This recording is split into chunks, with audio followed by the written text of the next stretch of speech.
name is Courtney Edwards, and what I liked about it, how they told us about life and how they explained to us how easy, not how easy it is, but how it is to be a mother, a parent, and it was nice. My name is Ashley Edwards, and this morning we talked about how when you get older, the things you go through, and we gotta understand from the adults, and they gotta understand from the young children. So we all come behind, and we learned something. King Williams. This morning, I liked how informative, how the session was. It was real informative. It was real good life lessons and everything. See how good people got it, and how if you strive to get your education, how you can get and where you can go to. That's Xavier Butler. And what I enjoyed the most about this morning conference program was hearing from the older or the adults and what they had to say on some of the topics, like what they like about the youth. What advice would you give your parents about something you wish they would handle differently? I think that my mom should just be a little bit more patient with me. She should be a little more patient. Okay. Now, and how would that look if she was more patient? What would she do differently? Like, be calmer and understand more. Because I am learning just as well as she is. Oh, so you're learning and your mom's learning too? Yes. Okay. Okay, well your mom's going to be in the circle too, so this will be it. If you're in trouble, you take the cell phone. Just take the TV. I at least want the phone. Oh. Don't take my cell phone. Okay. You can take the TV, but don't take the cell phone. Okay. I don't like when they tell you to do something more than once. Oh. Like do the dishes. Okay, I'm gonna come down and do them. Okay. Hey, don't forget to do the dishes. They say it 3 different ways. That's all.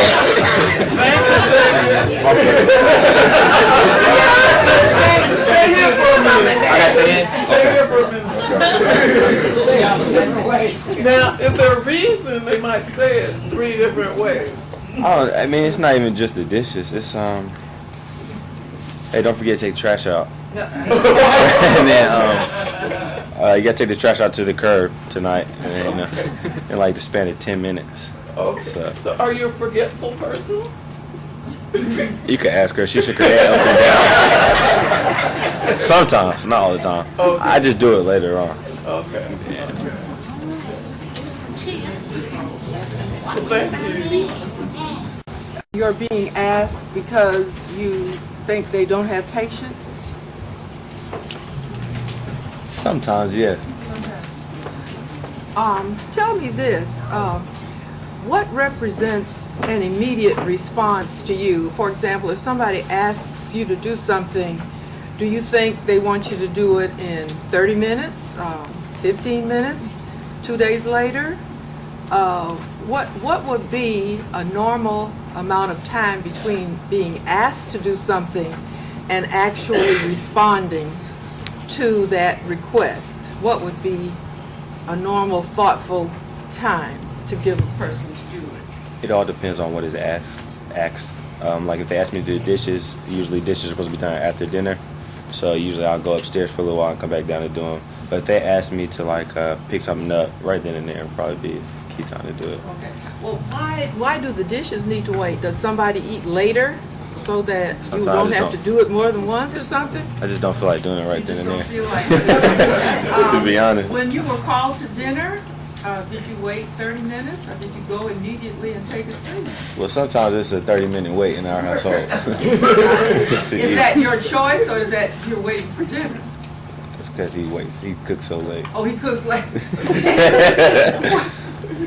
Well, when I was growing up, when your parent asked you to do something, you understood it meant then, not 5 minutes later, not 30 seconds later. Get up and do it. Now I realize this is a different day, No, let's do it. and you have a lot of you have a lot of distractions. But you probably would have heard from my mother 10 times to tell you to do it over again. But she wouldn't have done it. She wouldn't have asked that many times. She would let the cat of nine speak. after about the second or third time, she'd be warming you up. And so that just shows it's a different culture now. We, had this saying when I was growing up, spare the rod and spoil the child. Now you don't hear that as much. But in that day, children did obey much more rapidly than I noticed that they do now. They have a lot more distractions. They don't want to leave the TV show that they're looking at because they want to see the end of it, or they're playing video games and what they want to die. They don't want to die or whatever it is they do. So there are distractions. But you might want to consider, it goes both ways. And there might be some rewards for giving a more immediate response. My kids are now grown, and if they were here, they would probably say that I didn't like it when my mom I didn't like it when my mom would embarrass me in front of my friends. And I could embarrass them by showing affection or by doing some of the reminder things that Xavier mentioned that his mom would do. As I sat back there and I was trying to read the young people's body language, I feel like there's a lot of you who have things inside you that you aren't saying, possibly because you don't feel that this is a safe environment to say it. But I want to assure you that this is probably the safest opportunity that you're ever going to have to speak your heart to your parents. And so I would encourage you to not keep it inside for a change. Let it out. And I'm leaving the circle now. How many of you date? Go out on dates? Oh, nobody's dating. Oh, one. One courageous person. Two courageous persons. And when you go on a date, where do you go on a date? To the movies and out to eat. Out to eat. Okay, that sounds like fun.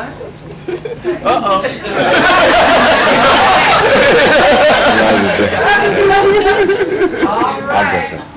Oh, we go to the movies, out to dinner, putt-putt, to arcade, fun stuff. Smile. I want to ask a question. I noticed that the first group was more willing to respond to possibly some easier questions, even though it was pulling teeth a little bit. You guys did a great job. How many of you like sports? Raise your hand if you like sports.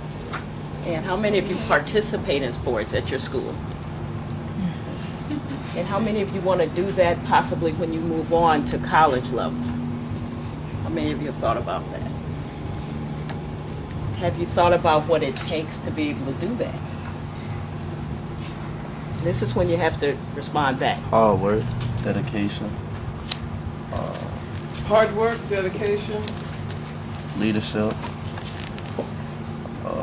a drive to want to do what you want to, push yourself to be the absolute best. Yeah, could you speak some wonderful things, but I don't think they can hear you. Have the drive to push yourself, be the best you can be, whatever sport you're trying to play. Good, very good. Good morning. I just wanted to say to young people, it's interesting that you speak in terms of sports and you want to move on and you want to do exciting things. But what I wanted to share with you at this moment, it was mentioned earlier that this is a safe environment.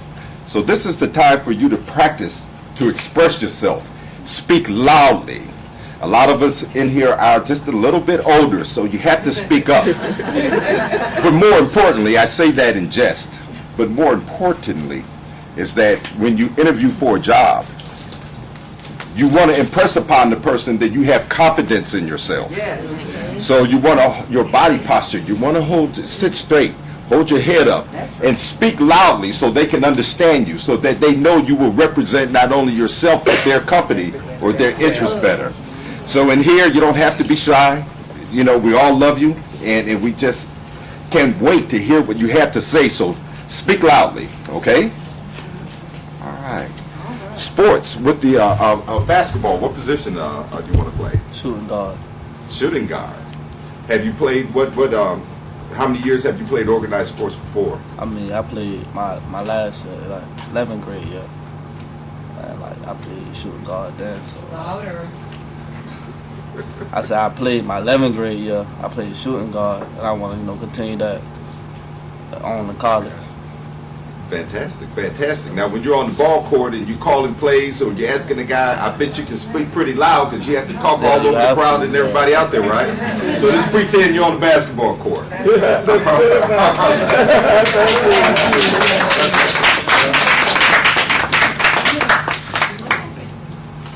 What do you appreciate most about your parents? What do you like? Did I hear money? Did I hear money? I appreciate how they never, whatever it was, with the trouble, still there, they still care. I mean, I'm pretty sure everybody's parent does it, but that's what mine. I don't speak for everybody. All right. All right, I'm done. Well, feel free to come back. All right, I'll see you. What do you want to be when you grow up? A nurse. Well, say it loud. Y'all don't understand. Old people don't hear, okay? You're going to get there one day and you're going to say the same thing. That's right. Okay, so you got to speak up. What you want to be? A nurse. A nurse. That's all right. Doctor, got a doctor. What? I'm sitting here and I can't hear you, boy. I'm old lady. Come on, you what? Doctor. A lawyer. Anesthesiologist. Anesthesiologist. Okay, I almost can't say the word. A forensic scientist. Forensic scientist. A correction officer. What? Say it loud. So Dr. Jordan really can't hear good back there, so you have to really talk up. A correction officer. Correction officer. Ooh, that's a good one. Defensive lawyer. I'm sorry? Defensive lawyer. Defensive lawyer. Okay. Basketball player. All right. I'm gonna be a business owner. Be what? A business owner. Business owner. You and be entrepreneur. Nursing assistant. Nursing assistant. Look at all these people here. Everybody in here says they want to be a professional. That's important because all these women you see sitting around here, okay, we're old, but we've been where you been. That means must be a wealth of gifts in here to give to you. You have an opportunity that so many kids don't have. Now, to be in the room with these people who spent their whole life doing what you want to do. And you can do it. I mean, you can do all of that. There's nobody in here that said anything they cannot be. Okay, it's just a matter of doing it. Can I have all the young people in the circle and outside the circle to stand up for one quick second? You've been sitting down for a while. But make sure that you can stretch your arms out. You need to be able to stretch your arms out like this. Put whatever you have in your hand down. All the young people, okay? I want you to take your right hand and I want you to wrap it around yourself like this. I want you to take your left hand and wrap it around yourself like this. I want you to give yourself a big old hug. And just go like this. I want to see it. I want to see it. I want you to know how much you love yourself. You know your parents love you, right? But every day, I want you to be able to give yourself a hug and show yourself how much you love you. You know why that's important? Because when you love you, you'll always protect you. Believe it or not, I used to be a young person, and you still make me feel very, very young. It's because of you I work every day, and I don't even get paid for what I do because I love you all so much and you've never met me. And I also keep you all in my prayers every day, that you will be the best young person you can be as you grow up. And you're probably asking, how does she say that? She doesn't know me. Well, it's because I pray for all the people in the world who need the help of God. So, you said you want to be a nurse in the pink. What's your name? Brianna. What is it? Brianna. In order to be a nurse, guess what you have to do? You have to talk to people every day. There may be some nurses in here right now. You will have to talk to people every day. And guess what? I went to the doctor recently. I had a cold. And if that nurse had just come to me and she didn't say anything and she had that needle and she was going to stick in here and get some blood out, she never would have gotten it because she didn't, if she hadn't said anything. Not even, hello, lady, you're Lucy. Hi, Lucy. And if I didn't hear that, she could have said, hi, Jane. you're here to get some, I'm here to take some blood. And she could have had the wrong person, because I'm Lucy and you're supposed to take blood from Jane, and you're taking Lucy's blood, and you don't talk loudly enough for me to hear you. Oh no, you can't have my blood. No way. So you have to speak loudly. Brianna, you see? Hello, my name is Brianna. Let me see you do that. Don't be shy. Let me see you. Come on. Brianna. Come on, Brianna. Try it, Brianna. Try it one time. Hello, my name is Brianna. Hello, my name is Brianna, and I want to be a nurse. That's wonderful. Now, hello, Mr. Doctor. You want to be a doctor? You're not saying a word, and you come in and you have on your stethoscope, and you want to check my heart, and you, oh my precious heart, and you're not saying a word? Let me hear you. Stand up and tell me, hello, my name is, and I want to be a doctor. Hello, my name is Paul, and I want to be a doctor. Right on, Paul. All right. You don't say right on anymore. Paul, that's cool. Now the forensic scientists. Where are you? Hello. Hello, my name is Adriana, and I want to be a forensic scientist. Very good. Very good. My name is Ashley, and I want to be an entrepreneur. Right on. I mean, cool. That's cool. Hello, my name is Courtney, and I want to be a nursing assistant. Right on. That's it. Hello, my name is Shatiri, and I want to be a correctional officer. That's it. That's it. Okay. Okay. Okay. The lawyer. That lawyer. Come on, Victoria. Come on. I'm having a grandbaby in November, and we want to name her Victoria and put, you have Victoriah. We want her to have an H. Come on, tell us. Hello, my name is Victoria. I want to be a lawyer. And you were about to hear that last part. Come on, Victoria, you can do I want it. to be a lawyer. You want to be a lawyer? Very good. Okay, is the defense attorney? Right here. Come on, honey. My name is Destiny. I want to be a defensive lawyer. And now you know, one more time. My name is Destiny, and I want to be a defensive Destiny. Beautiful name, Destiny. And I hope that your destiny will take you to be just what you want to be. All of you. Stand up. Don't be ashamed. Stand up. Say who you are, because you have a name. Your name represents you. Let your name be a good name like precious ointment. Open your mouths. Thank you. Okay. Hello, my name is Leah, and I want to be an anesthesiologist.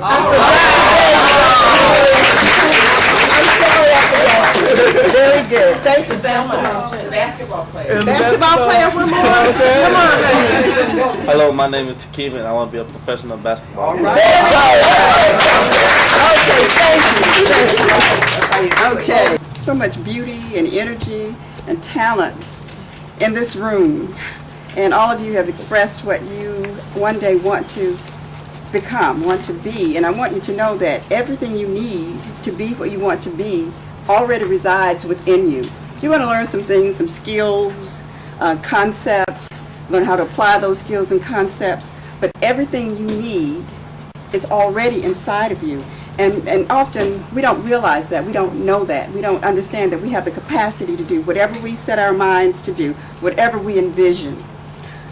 What I'd like for you to do now, and I really appreciated the exercise that Dr. Carrie Butler took you through to embrace yourself, because loving yourself is fundamental. That's the first thing you have to do before you can do anything else in this world.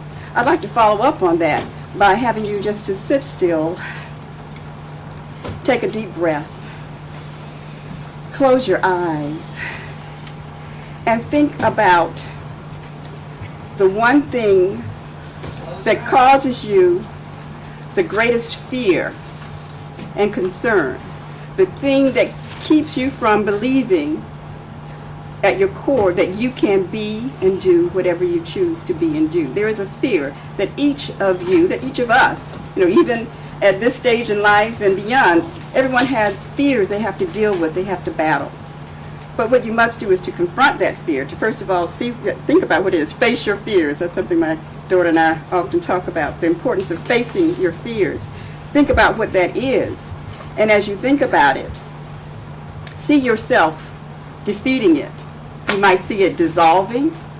You might see it just simply exploding. You might see it floating away, but the objective is to release it. See that fear, the greatest fear. I'm not good enough. I'm not smart enough. Somebody told me I didn't have the ability. Whatever that fear is, just see it floating away, dissolving, releasing it. You have everything you need inside you to do and be whatever you choose. Fear is gone and replaced by the energy and love in this room. Ashe. We're going to do a transition, but before we do, I'd like for all the young people to stand up and raise your right hand. And turn it around so that it faces back. And then pat yourselves on the back. You did a great job. Great job. How many of you are the oldest child in your family? Even if you're an adult, how many of you are oldest children? Stand up so we can see all the oldest children. Okay. Okay, middle children tend to be ones who are the social networkers in the family. You all connect often with people in the community and make your associations there. And in the school setting, you make a lot of associations in other classes with other friends, or at the workplace, you might connect with the community. Thank you. How many of you are youngest children? Youngest. Okay. All right.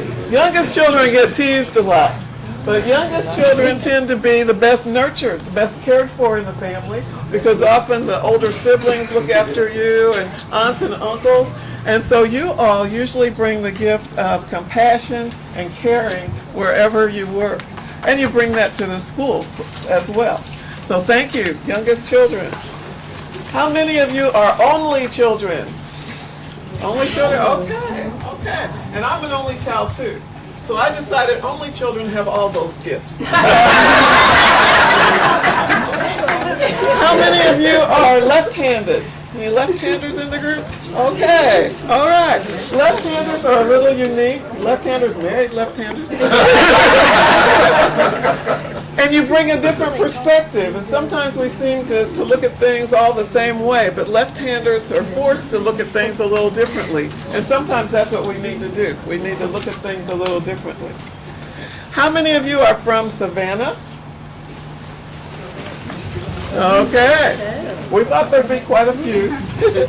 How many of you are from the Midwest? The Midwest? Okay. How many of you are from the East Coast? Okay. What about the West Coast? Okay. And other parts of the South? Okay. Is anyone from another country? Okay. All right. How many of you? She's a doctor too. So you might want to talk with her before the time is up. How many of you are good in English? In English, maybe that's your favorite subject or something. I'm good in it. Ain't my favorite subject. Oh, I ain't know any good in that. What about math?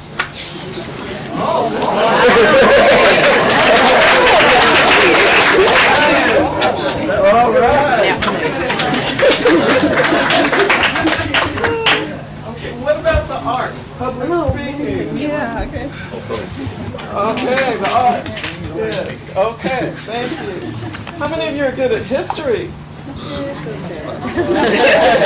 All right. And what about chemistry? Chemistry. Whoa. Okay. How many of you liked school or liked school when you were attending? How many liked school? How many what? Like school. Do you like school? Did you like school? Okay. How many of you enjoy sports? Okay. How many of you like to dance? Okay. How many of you like to sing?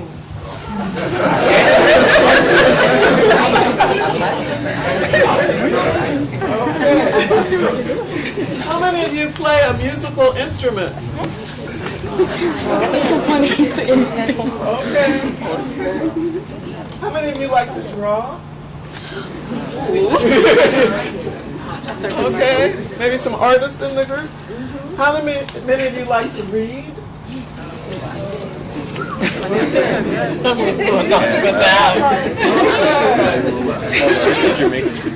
How many of you like to write?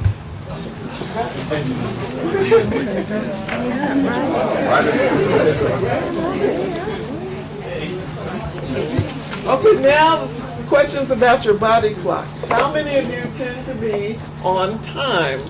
On time.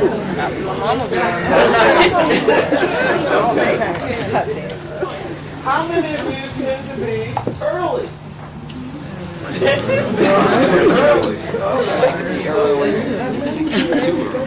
How many of you tend to be late? Okay. Now that might be something you'd like to work on. How many of you are larks? Larks are people who get up early in the morning, kind of start the day with the song, get a little tired, and the day goes on. Okay. Now look around. Larks, stand up for a minute. Look around at the other larks. Because this is important to know about your family, it's important to know about your friends. If a person's a lark, and if you have a request of them, then you should ask them early in the morning, because that's when they're more receptive and more open, okay? And it doesn't matter if you're a lark, what matters is the person that you talk with. If they're a lark, you should know. Okay. My sister-in-law calls it getting up with the chickens. Okay. How many of you are owls? Owls start the day a little later, might stay up too late, kind of ease into the day. I get up early and I stay up late. Okay. So look around. So these are people that you might make a request of later in the day. Okay? Thank you. Now, in my house, my husband's a lark and I'm an owl. And so it's helpful to know in your household who's what, because my husband could help with getting the children off to school, making sure that they went to school. And I was more helpful with the homework assignments or doing extra projects in the evening. So think about the skills that you have in your family and when you can best tap into the energies that they have. If you want to go out on a date and your dad's a lark, then ask him in the morning. If he's an owl, then you ask him in the evening. Good morning. My name is Sonia Nettles. Good morning, my name is Tammy Green. Good morning, I'm Peggy Fisher. Good morning, I am Brenda Vincent Cross. Good morning. I'm Tiffany Johnson. Good morning, I am Keisha Young. Good morning. I'm Brenda Stowbridge Smith. Hi, I'm Hope Williams. Hi, my name is Maggie Ellison. Hi, I'm Cynthia D. Kennedy. Well, this group will have 2 questions too, but also others can come in and ask other questions or share information. The first question is, what do you like best about being a parent? What is it that you like? What do you enjoy about being a parent? Just the little things, taking care of them, helping them with homework, helping them with deciding on what they want to do for the future. Okay. You know, I just love them unconditionally. So being a guide and the unconditional love, that's a theme that's coming out. Mm-hmm. Okay. Yeah. I still think about, when they were babies and everything. To me, they'll always be babies to me, but they're my babies. Now that might have been one of those things that the youth said they didn't like. Remembering when they were little. Okay. Watching them as they mature and raise their families. And I still shower them with love, and they still don't like it, but differently than the younger children.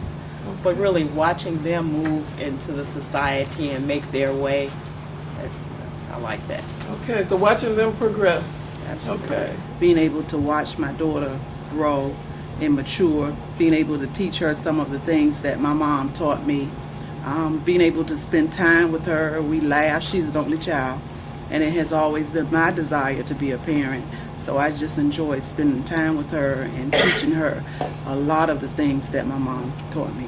Okay, so spending that time and that quality time is really important. I talk a lot about how often parents spend the dime rather than the time, and that nothing really replaces the time that we spend with children. Thank you. I enjoy watching her become, a wonderful mother, because she's an absolutely outstanding mother. She's very nurturing, she spends time with him, she plays with him, which is important when they're little, she participates in his activities at school, and, she's a volunteer. And I remember when she was younger, that she wouldn't talk. She was very, very shy and that kind of thing. And so I guess I feel good about the fact that I did something right, because she has come into her own, and now she has a child, and she is leading him in the right direction. So I feel really good about that. Okay. There's a lot to feel good about when you see that your efforts are, your seeds that you planted, they'll actually come to fruit. Yeah. Thank you. I used to always tease them like, when am I being empty nester? Because they're all grown and they're all still home. Okay. But I recently lost my job because the place closed or whatever. So they're kind of like taking care of everything. So seeing that, like you say, what you instill in them. First I was a little scared, like, oh, I don't want to do this, And I said, one time my son was talking about moving or whatever, but he Now I want them to hear you. Okay. One time my son was talking about moving out, my oldest son, because, he was talking about moving out. But it was like, I started laughing, and me and Cynthia are friends, and I'm like, I said, what if they did move out? I said that they couldn't take care of their house and mine, help me with mine, with ours or whatever, so it's to see their growth and see how responsible they've been, being a single parent also, because, I have a couple of them in college, one graduated from college, so, they're getting ready to leave because she's going in the military or whatever, but it's just like, I need their help right now, so God knows what you need at the time when you need it. Mm-hmm. Okay, so seeing the seeds that you planted come back and to assist you as well. Yes. It's beautiful when we can see that the circle that we started continues. Right. And Not perfect, but if they was irresponsible, I'd be in a bind right now, Okay. a horrible place. But, I'm blessed, and I thank God for that. Because all children don't do that. Yeah, Some say, well, you're on your own, Mom. We hope you make it. We'll check in next week or next month. Yeah. So, yeah, that's really a blessing. Yes, it is. Thanks for sharing. Thanks. As I age and as I get older, and because she's the only child, she may eventually have a lot of responsibility on her and upon her. If something should happen to me, or if she should have to take care of me, would she? I ask her that now, and she sees how I interact with my mom, who's about to turn 75. So I'm hoping that these things will be instilled in her, and she would do exactly the same thing. And we have that conversation all the time, even though she's just 14. And it sounds as though you're modeling how to be with your mom, with your daughter. And I think we don't often realize how much of an impression we're making, not by what we say, but by what they see us do. And so that modeling becomes critical. Well, my kids and I, we have an open relationship. And I like how my kids communicate to me, Mom, that's not right. Instead of me telling them, now, okay, do this and do that. Mom, that's not the way you do that. So the goals that I instill in them to do right, now, if I go contrary from that, what I have taught them, okay, Mom, don't do that. That's not right. and I like that. I like that communication, and I'm so proud that I have taught them to see that it doesn't matter who you around, just know who you are, and when you see wrong, just move away. But you still can love them, and even me, don't entertain my wrongdoing, you just do it right. So that's what I love about that.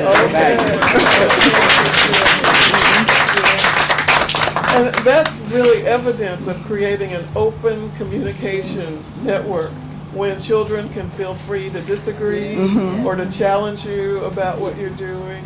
And that's really what we want to instill, the opportunity for the two-way dialogue.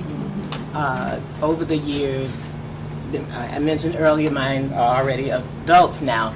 But over the years, I have learned almost as much from them as they have learned from me.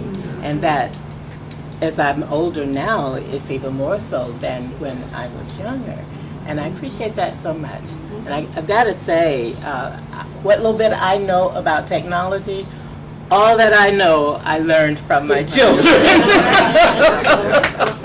They have been my teachers. Since I'm sitting last, you think I have something to say. I was just listening to all of the wonderful observations being made by the parents about the skill of parenting and the importance of teaching by precept and example. Precept is what we say and example is what we do.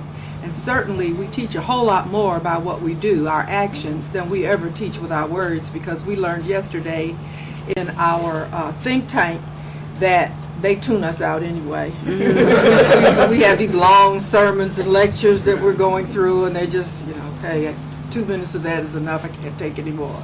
But as they see us move about in our own lives and the way we make decisions and the way we face challenges and so forth, really makes an impact. We don't realize they're even watching us.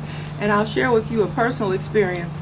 My daughter was in college working on her master's degree. And I happened to get on the computer. We shared a desktop. It's the family computer. And I found this paper. And the name of it was My Rock. And I read the paper. I probably was not supposed to read the paper. But you know how we kind of check on our kids. We should. I don't know. I'll say this as an aside. But anybody who isn't going on that computer and finding out what your kids are saying and who they're talking to, you are headed for problems. As long as you're putting the roof over their head, you have a right to everything that's in that house.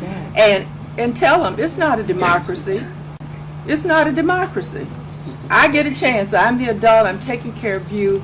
I can make the rules in terms of what will take care of you and protect you.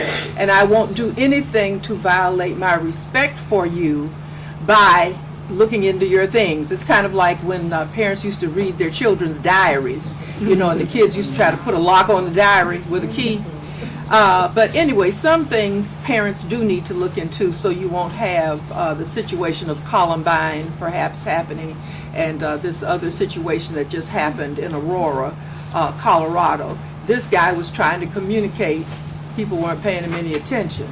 And going back to my daughter's paper, I read the paper, and I tell you, by the time I finished the paper, tears were just streaming down my face because I was the subject of that paper. And said that you can depend on her.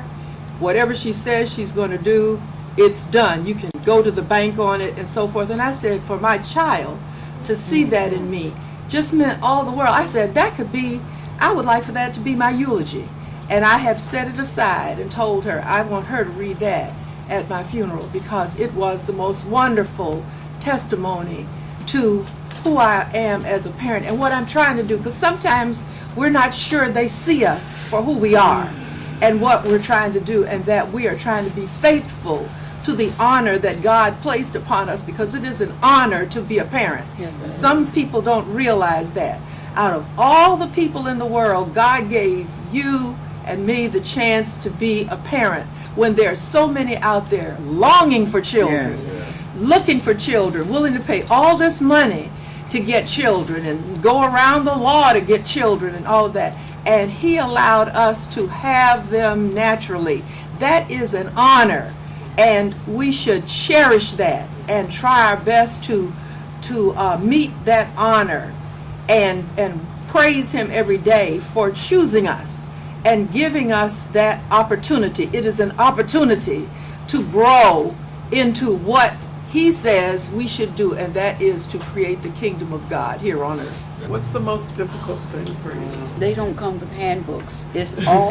They don't come with handbooks. Directions. It's all trial and error. What you do today for this child might not work tomorrow for that child, so it's basically trial and error. Trial and error. I think you have to go from your heart, from your instincts. I think that's hard. It has been for me. Going from your heart and your instincts, and you just lit up when I said that. So that must be really significant for you. It is significant. I'm a grandmother who I have 3 grandchildren. 2 of them live with me full time. So it's I'm getting to experience motherhood the second time around. I am too. Those are my grandchildren. Okay. Well, I envy those of you who are grandparents because I keep duct tape on my mouth whenever I talk with my kids. I probably should. So that, well, mine is so that I can stop feeling like I want to be a grandma before I die. I've got to just keep my mouth shut. So my biggest challenge is to not meddle in my children's business. I just need to let them, it's their lives. I've done the best that I can to prepare them to be good people in the world. And now I really have to take hands off and get my mouth out of their business and allow them to live their life and do things in their own time. Yes, we call it letting go and letting God. Yes, That yes. is not an easy It thing is to a do. very big So we turn it challenge. over to God and we take it back. We turn it over to God and we take it back. Being the control freak that I am, so that's my big challenge. Okay. I think that all of us as parents, we have the desire that our children have the best. We want to push them, we want to encourage them. And I think that sometimes when we're pushing and encouraging, they think that we're not being patient when we're trying to teach them things. And I know with her, when I tell her something, she's very bright, so I expect her to get it. And she's the anesthesiologist. Right. Okay. And she doesn't want me to come back and tell her again, so she takes it as not being patient. But to me, it's just, I just want the best for her, so I just push. And so that's difficult when you want the best and you desire the best, but you still want them to be close to you and have a close relationship, so you kind of have to know when to say when. Repetition is excellent. That's how they learn all these songs. That's how I learned all the songs.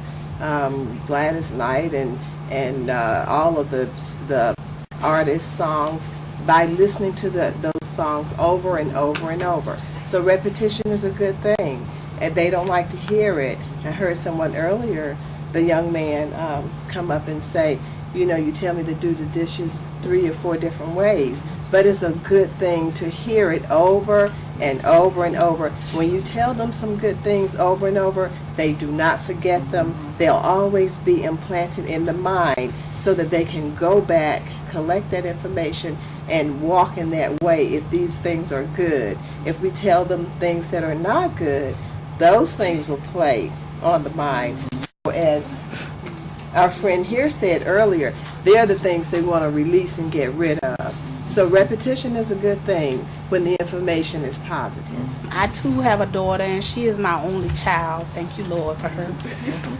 And now I have a grandson who watches both of us. They live with me, and he watches everything. I mean, everything. And he's very bright as well. So, but he's only 7. Right? So I always remember he's only 7. That's what I keep saying. He's only 7. But he'll say, Nanta, now you make a promise, you're supposed to keep it, right? I say, yes.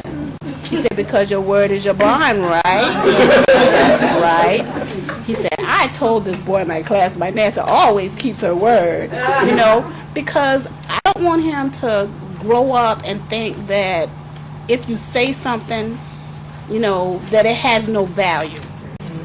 I think that in our interaction, his, mine, and his mom's, so we have this thing.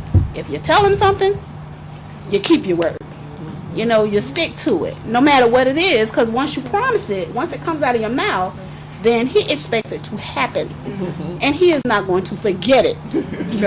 So we try to model that, so that he sees those things, so that when he goes to school, he'll put forth those things. He'll do the right thing in class, because now he's 7, honor roll student. Last year, high honor roll all through school. 1st grade, waxed out, came home, throws his paper at his daddy. I said, what'd you get? Report card, daddy. I said, oh, well, how'd you do? He said, you know how we roll. I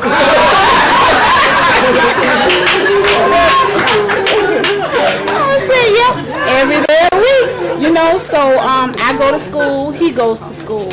And like you say, he's very technologically savvy, so he can go online and he knows how to go to my classroom and pull up my grades. You know, so he can look to see, well, what'd you get this time, Nanta? Did you get a B or did you get an A? You know, and I said, well, I don't know. I said, I didn't get 100. He said, but you got a 98, Nanta. That's pretty good. You know, you'll get it next time. You know, but he has this thing where he wants to excel. And Sonia, I have to say, y'all, she helped him with that, you know, because she went to his, her little pre-K daycare before he went to school. By the time he got in school, he was reading. He knew all his numbers. He knew how to count, you know, writing his name and stuff like that. So having assistance and, you know, just sticking with it and pushing it and just being able to watch them just grow and develop, you know, and watch my daughter just be, I just want to give her Parent of the Year award. She's so patient with him, you know, just, I listen to their conversations sometimes and he's 7, but you would think he's like 12 or 13, the conversations that they have. Well, David, you're not supposed to do that. Well, actually, Mom, you know, you can do that.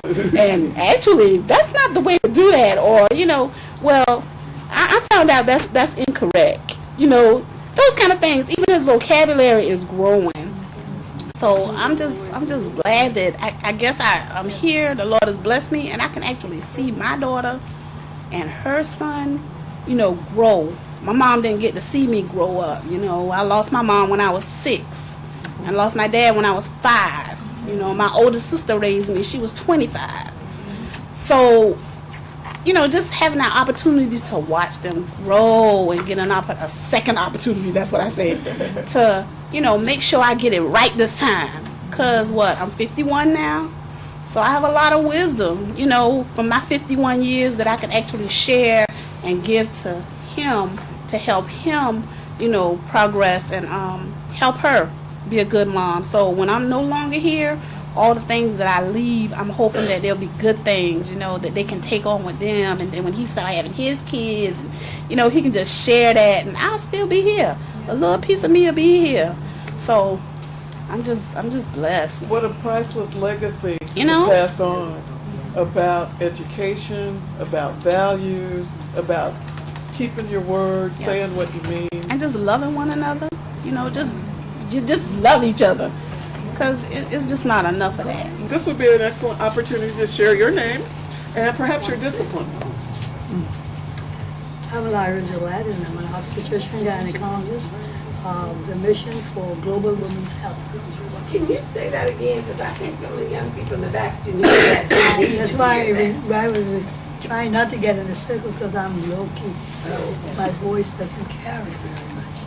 I'm Lyra Gillette. I'm an obstetrician gynecologist, and our mission is Global Women's Health.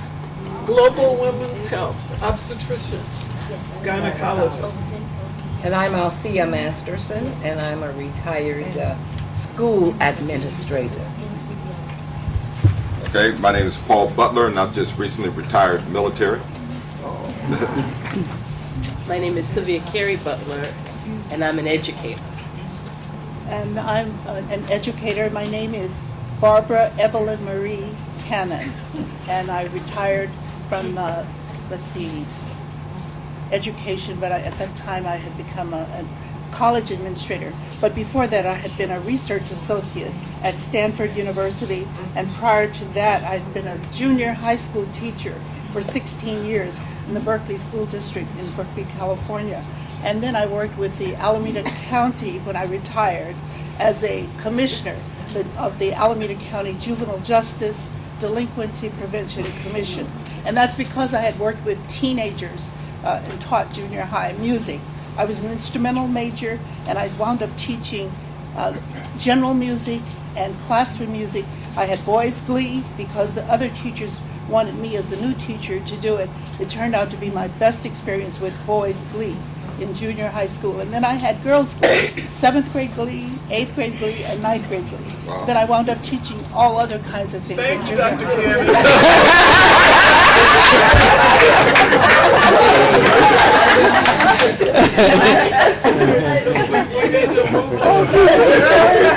My name is Elliot Battle, and I'm a retired high school counselor, 30 years of counseling. And I'm fortunate to have my daughter here with me. It is really wonderful. So it's really wonderful to have my dad here with me. I'm Carolyn Battle Thomas, and I'm an attorney, but I didn't start law school till I was 41. So I'm an example of your dreams can still happen. I'm Clarissa Meyer Karras, and I'm a professor and college administrator in Atlanta, Morehouse College. I'm Ethel Walker. I teach theater at San Jose State University in California. I am Anthony Green, official bag carrier for Dr. Green.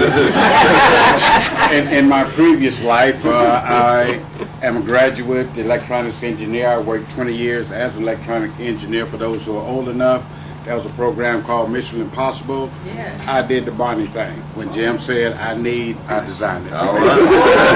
After that, I became an entrepreneur for about 15 years, running my own company, until my wife made me retire because I had a heart attack that I didn't know about. And currently, I am the financial officer for American Legion Post 249 in Annapolis, Indiana. Okay. And don't forget the bag carrying piece. And I'm Dr. Jackie Green. I'm your moderator for today. My background is social work. I have my PhD in social work. And this has been just an awesome experience. And so I've got two more questions for this group.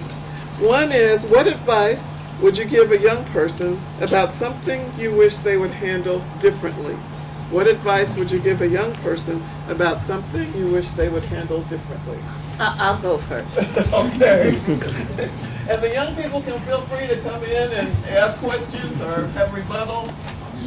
How important it is to dress well, because you have only one opportunity to present yourself to someone for the first time.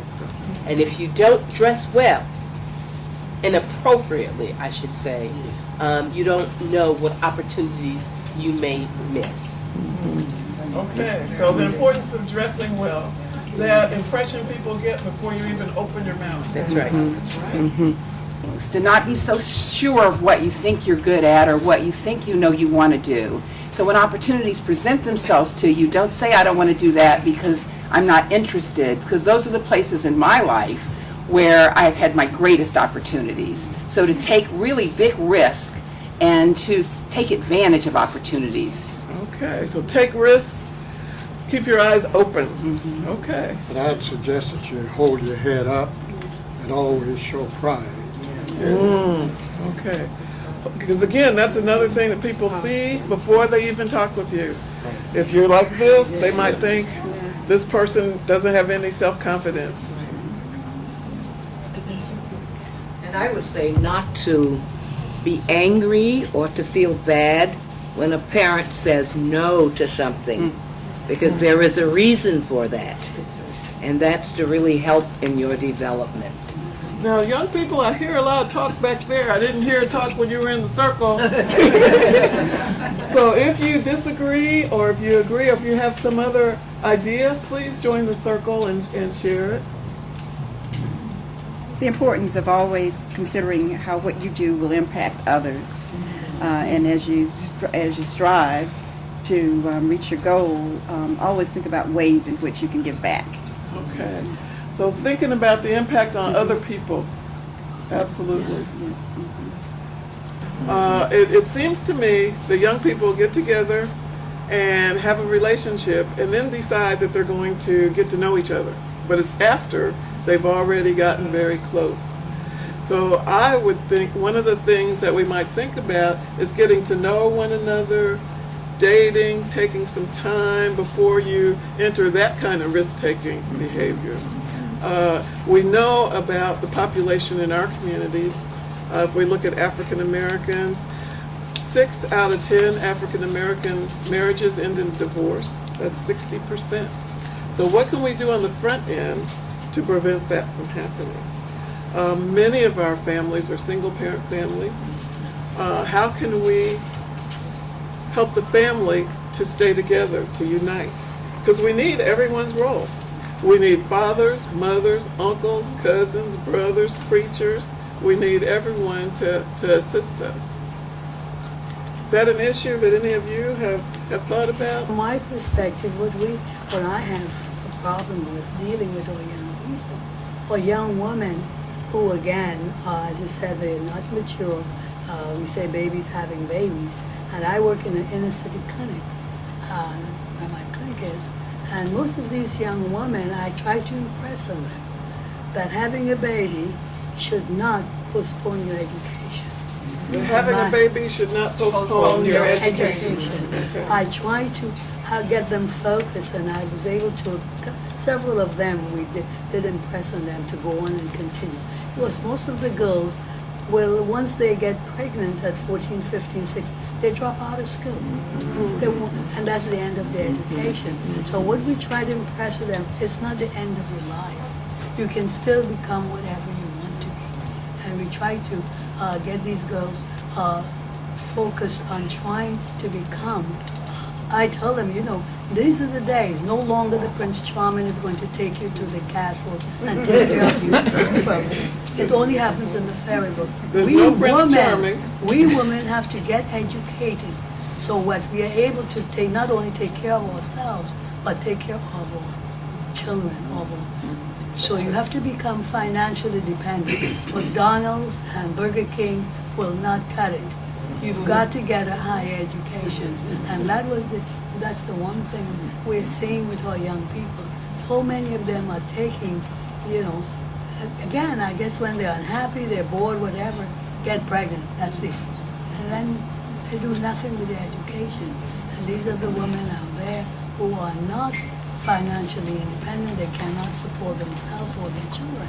And their children grow up in a neglected and deprived atmosphere, and it's a problem. I've been doing something called Oakland Is, to highlight the positive things that happen in Oakland, California, because Oakland is noted for a lot of things that happen, violence and the Black Panthers, which so much wonderful comes out of it. It's like a laboratory for this nation. So the TV is that we try to highlight those positive things, because sometimes people may view as a negative. It actually has come from a positive reason. And then the other show that I do is called Education in Our Community. It's about lifelong mentoring, teaching, and learning as an ongoing process for all people of all ages. That's why I really like this intergenerational focus today, and multi-generational, having more than one age group in the room, like your grandchildren. They were so outstanding. So I really gravitate to anything that is holistic and that helps to involve everyone and not to dismiss the contributions that even the smallest individual can make. Pregnancy as a teenager is not a good thing, young people. I am the product of a pregnant person at 17 years old. You all didn't know that because you're just getting to know me. Now, she said pregnancy can end your career. Pregnancy can stop you from doing things. I had 2 children. Right now, my son is 41 years old. My daughter is 40 years old, and they are some lovely people. And someone said earlier, parenting made me wise, or it brought me into knowledge. Someone said something like that earlier. Parenting helped me to be a very wise lady, to have a child so young. And I mentioned yesterday about my sophisticated teacher. Along with that teacher, she made me, along with God and all the experiences, a lovely lady. And there's a difference between a lady and a woman, but we'll talk about that another day. Now, I said after having those children, I reared them. I also married very early, legally. It did not last, as she mentioned. And from that relationship, as I mentioned, those 2 children, I became the head of the household. but it made a tough woman out of me. And I'm thankful for those experiences because it taught me to stand on my own and to become very independent and not to realize that I had so much within me, so much love, so much respect for my fellow man, so much energy. Being a self-motivator, I had no clue. All of these things were within me. So I decided after my children were adults, I taught them, you are going to college. You are not going to get pregnant. You must tell me everything you know. We have an open door policy here. Tell me everything, even when you're horny. And I explained to them what horniness is. I told them everything. I used myself as a model. This is my body. Young lady, this is your body, similar to mine. This is what we have. Son, this is this is that. And when we were done, they thought they had a peanut and a giant. But they were so young, they could barely talk. But I said, this is your penis, this is your vagina. She said, Mommy, don't I have a giant and Marcellus has a penis, a peanut? I said, no, honey, but I had to re-educate. So education is very important. And I'm saying this because did I stop after the divorce? No, I did not. I said I must go to college. So what did I do when they were adults? I went to college again. I started at Rutgers. That wasn't enough because I couldn't do it. I had still to care for them. That wasn't doing it. I waited until they were adults and I said, this time I'm going to do it. So I started in environmental science. I said, no, I wanted to be an environmental lawyer, but that was going to take too long. Nevertheless, I spent 10 years at the University of Washington, D.C., part-time. That was my part-time job right after full-time, going right into part-time work. And so I knew if I went home, I'd go to sleep. I couldn't do that. But this is not about me. I'm only trying to give you a message. You can do it. Took me 10 years there. Then I got a scholarship to Catholic University, and there I graduated full-time cum laude. After cum laude graduation, I said, wait, that's not enough. I'm not done yet. Took me 1 year. I went to American University, and I got my first master's. I said, wait a minute, I'm not done yet. So then I went and got a second master's from Howard University School of Divinity. I said, wait a minute, I still have this craving. Then I went and I got a doctorate from Howard University School of Divinity. And then I said, wait a minute, I want to do something else. So I went and got a food handler's license. Now I'm licensed in 50 states to cook for you. I'd love to do it. Please excuse me. I'd love to, and I hope to one day. And then I said, wait a minute, I'm not done yet. I met this lovely lady right here, attorney Carolyn Thomas, and we together experienced a wonderful program at Georgetown University just most recently, which is why I am here today. Had it not been for all of this journey, I would not have met you young people today. And I want you to know you can do it. You can do it. There's something called sexual education. Don't be shy to learn. You do not have to have sex when you're young.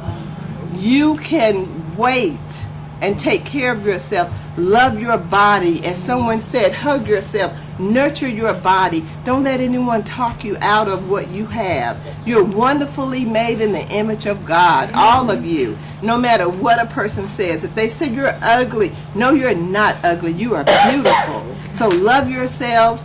Hold on to your virginity. If you have let it go already, then get it back. It may not be such a thing as getting it back, but you grasp your mind and you say, I am not giving up anything.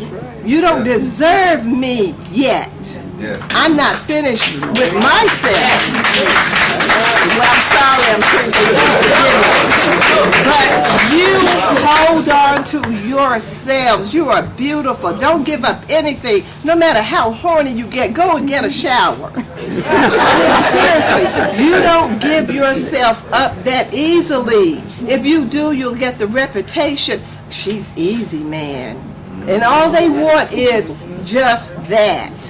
Don't give it up yet. So you talk to your parents, you talk to your friends, get the information, read, learn. So many children in Washington, D.C. with HIV, with venereal diseases. I heard on the radio this boy said, "Oh, only if this older man, the boy is 9 years old. If he had told me he had AIDS," he said, "I never would have been with him." And this was on the radio. He said, "Now my life is messed up." So think about all of that. Think. That's what you have to do. You think. Stop and think. Don't let anyone rob you of your youth. You see, and my teacher taught me a poem about think, but I don't have the time to recite it now because I don't want to hog up this discussion. But you take care of yourselves from the inside outward, and you will be a beautiful person, young ladies, a sophisticated lady, and gentlemen, you will be just a gentleman, opening the doors for yourselves and others to come through. Okay? Thank you. What I believe the question was, what we would like to see different? And what I would like to see different in all of you is for you not to be afraid to be yourselves. The biggest thing that I see daily, and during my travels, I've worked with youth groups in the schools and high schools. And one of the things that I find, and of course I have children, but one of the things that I find with you is so often, and all of us went through it in growing up, we find ourselves succumbing to peer pressure. We want to be a part of the in crowd. We want to do the things that's hip. We want to dress the way that's hip. Well, everything that we think is hip isn't good. And you have to learn to put on the scale, what is good for me?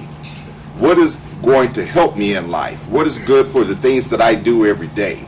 And a lot of times you have your own personal desires and goals. Like one young man that you said you love to read. Another young man, you love to play basketball. Somebody wanted to be an anesthesiologist.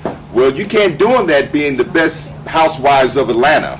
Or you can't do that being, Miss Snooki. You can't do that being Dr. Dre or Snoop Dogg or sagging in the street. Because what you present, as it was mentioned before, when you go on a job interview, you're not going to be accepted, at least not seriously. Because if you don't have the confidence to be unique, to be yourself, to present yourself in a positive manner, then no one's going to believe in you because they don't believe you even believe in yourselves.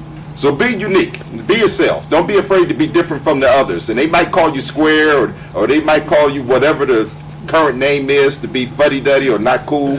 But be that, because what you will find when you begin to get the accolades, when you begin to get the rewards for those things, those people start wanting to be around you. They'll start gravitating toward you. So don't try to go toward them. Bring them to your circle. What Paul said is a reality. As a entrepreneur and a professional employer, you got 30 seconds to prove me wrong. From the first time I see you, you have 30 seconds to prove me wrong. I take the first 30 seconds and make a decision about you and what I'm going to do with you.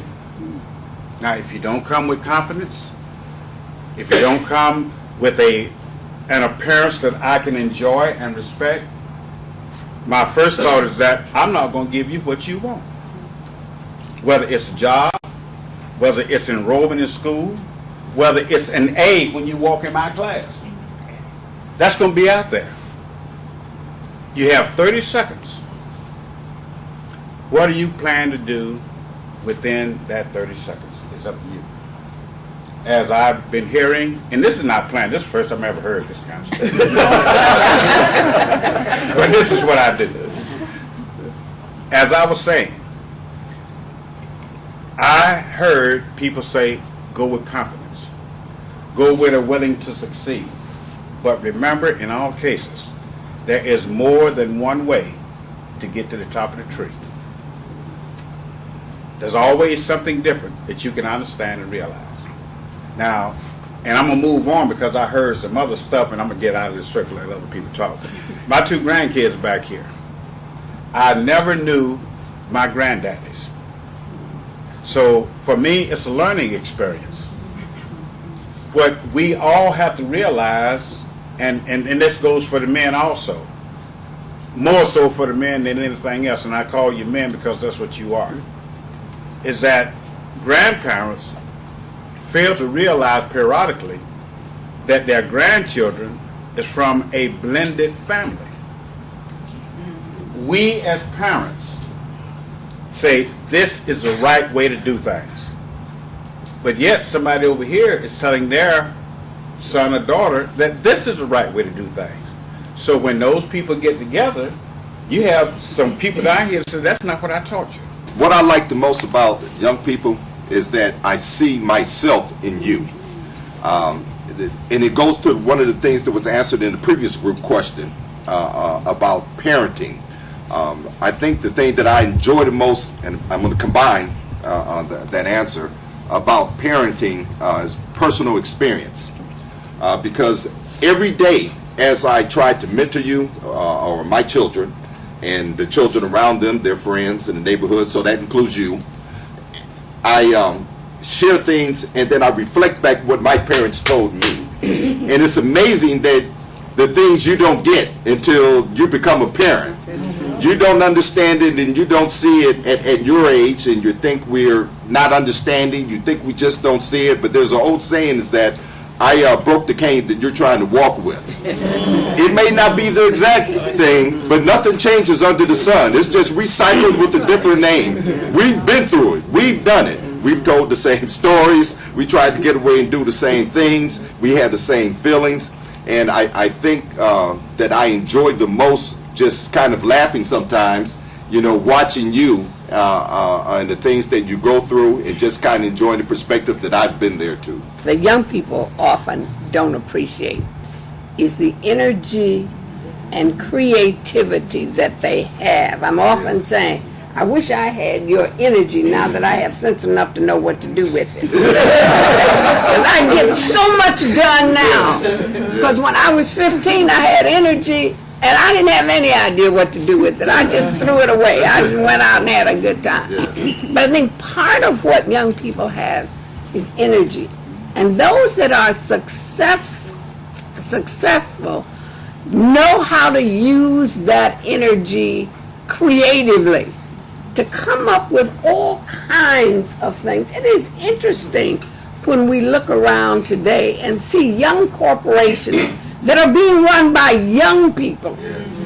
You know, if you look at how, even if you look at someone like P. Diddy today, he's old.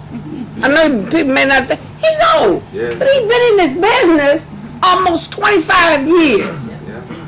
Okay, he's right at 40 years old. That's a young mind. He was doing this when he was young. If young people can understand, here's this energy, let me be creative with it, I think we see the world changing. It is interesting because older people may have vision, they don't have energy. Yeah, I'm sorry, we'd like to think we do, but at 9 o'clock it's time to go to bed. That's the reality of life. My mind may be saying 12 o'clock I'm partying all night. Body says, no, you're not. You're going to bed. But what young people have is this exuberance for life, this wonderfulness. And those that don't have a joy of living are the ones who usually end up on the wrong side of the track. It would be so wonderful if we could take these young men and women that are being incarcerated and remind them of the joy of life. Because that's all it takes, is a joy to say, I love being alive. I absolutely enjoy every day that I wake up and having life. And once again, I know young people, you're going to get to where we are.